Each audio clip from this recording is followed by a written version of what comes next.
Hello students, welcome. Let's start one very fine lesson.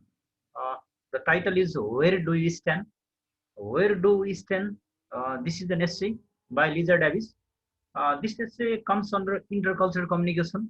Under this unit, intercultural communication, Where do we stand? Is one essay by Lisa Davis.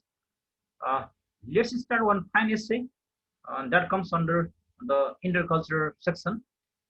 Uh, this essay was written by Lisa Davis. Lisa Davis, a freelance writer in the United States. This essay focuses on cultural differences in the use of personal space, one type of non-verbal communication. So here, the main emphasis on non-verbal type of communication. Student, verbal communication and non-verbal communication.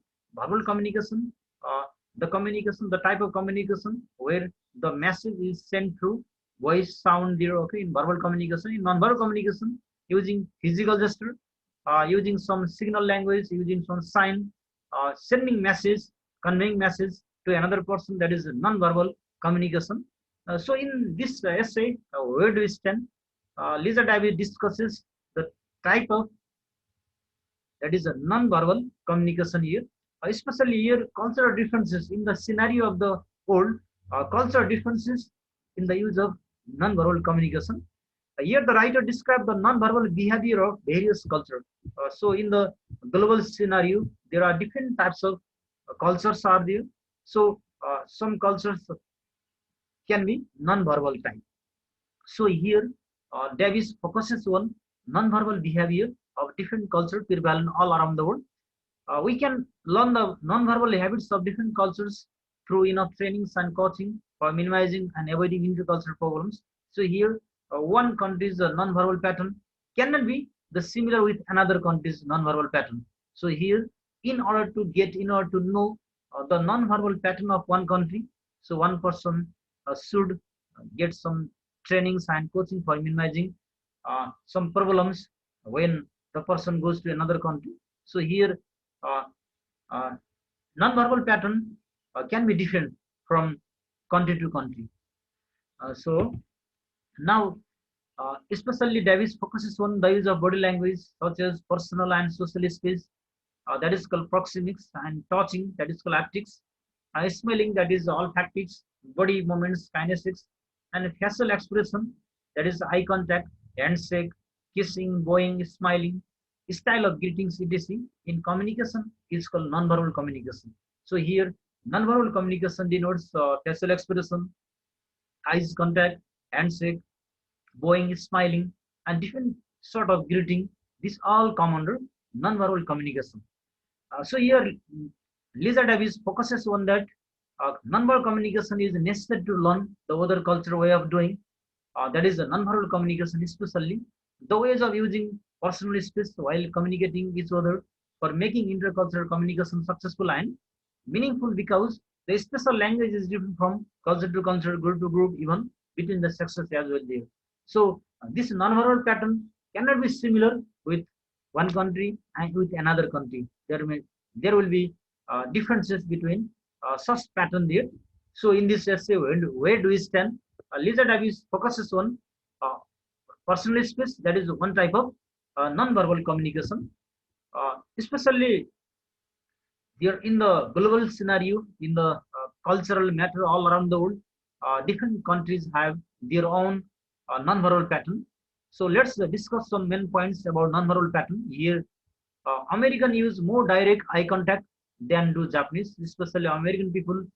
They have eye contact while greeting, while talking, while they having a conversation.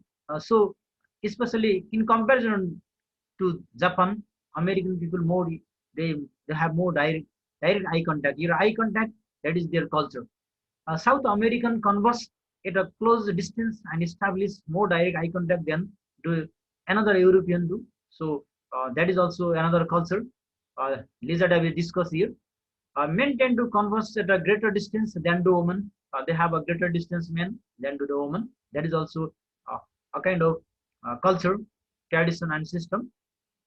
And next one is women establish more eye contact than do men. That is also the culture one.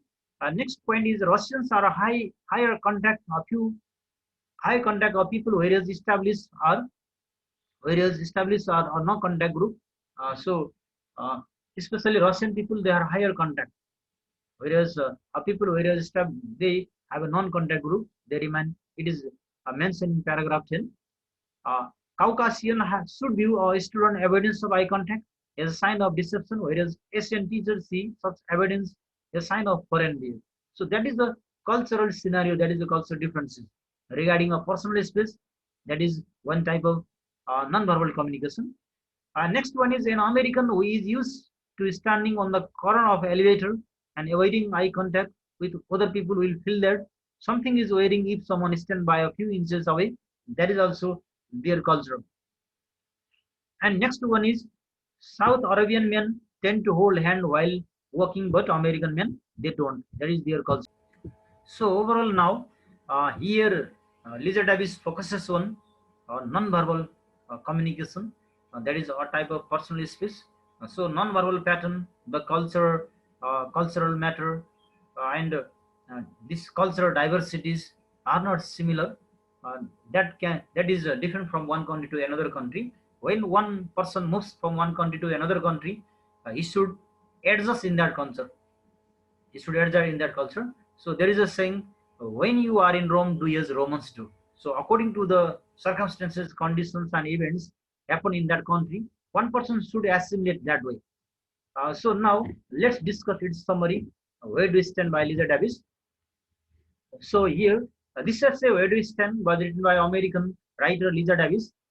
She focuses on cultural differences in the use of personal space, one type of non-verbal communication, and on the problems arising from the differences. According to the writer, we can learn that non-verbal habits of different cultures through enough training and coaching for minimizing and avoiding intercultural problems. The use of body language, such as personal and social space, that is called proxemics, touching, that is called haptics, uh, smelling, that is called olfactics, body movements, that is called kinesics, facial expression, eye contact, handshake, kissing, bowing, smiling, style of greetings, etc. Uh, in communication, that is called non-verbal communication. So non-verbal communication here denotes using physical gesture, using paralinguistic feature, using some signal language, conveying the message from one person to another person. That is non-verbal type of communication. So here it is necessary to learn the other cultural ways of doing non-verbal communication, especially the ways of using personal space while communicating each other for making intercultural communication successful and meaningful, because the special language is different from culture to culture, group to group, and even between the sexes. Here, geographical, cultural, and social factors, including variations in values, assumptions, perceptions, beliefs, and behaviors, are the major causes of global differences in nonverbal communication, which creates misunderstanding and conflict in intercultural communication. There are many similarities between verbal and nonverbal communication.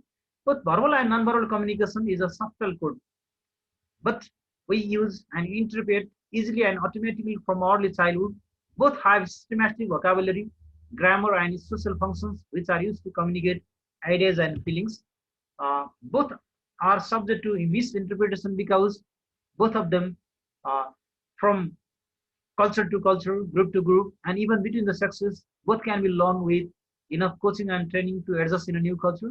Generally, the people of the world can be grouped into two sides of culture or continuum of personal space, that is high contact and non-contact here. The people who like to communicate using less personal space or standing near each other are high contact people. They often get much of their information through their senses of smell and touch, which require a close distance. Arabian, Mediterranean, South American, uh, Middle Eastern, Russian, etc. are high contact group. On the other hand, the people who use more personal space, maintain more distance to communicate each other, are known as non-contact people. They often rely on visual information, which requires more distance. Japanese, Indonesian, Estonians, Americans, North European, etc. are non-contact people. Especially speaking, the women look at each other more and stand a bit closer than due to the men, no matter whether the society belongs to high contact or non-contact side of cultural continuum. So in conclusion, special styles are real and unique, which are different from culture to culture, group to group, and even between male and female, even between the sexes. They lead to misunderstanding and conflicts in intercultural communication. However, If on enough practice and training, we can learn the non-verbal patterns of the different culture to minimize and avoid intercultural problems. Uh, that is the main idea of this essay. Where do we stand? So here, where do we stand? This essay by Lisa Davis focuses on a type of personal space, or type of non-verbal communication. So non-verbal communication means that is bowing, facial expression, nodding, showing thumb. These all are the physical gesture come under non-verbal communication. So the main idea of this essay is to make us aware the cultural matter in the concept of non-verbal type of communication. So now we will discuss another one question as well. The question is discuss or misunderstanding the experience as a result of cultural differences in non-verbal behavior. So here you can go through this answer. Uh, I have pasted here. Uh, well, finally, so we discussed a lot about where do we stand by Lisa Davis. I hope you got the concept. You got the main ideas, the main message that the Lisa Davis wants to convey through this essay. Uh, hope to meet you in our next class. Uh, till then, goodbye.